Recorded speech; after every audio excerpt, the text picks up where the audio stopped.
ঘুম চলে যায় তোমার চোখে বেড়াতে, পারি না তাকে কোনোভাবে ফেরাতে।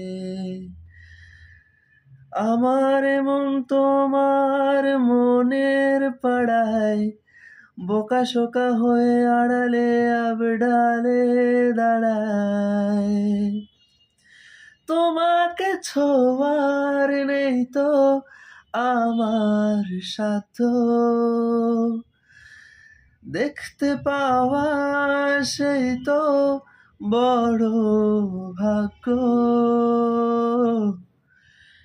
মনটা অবাধ্য হচ্ছে প্রায়শ, কষ্টের বোঝা বেড়ে যাচ্ছে ক্রমশ।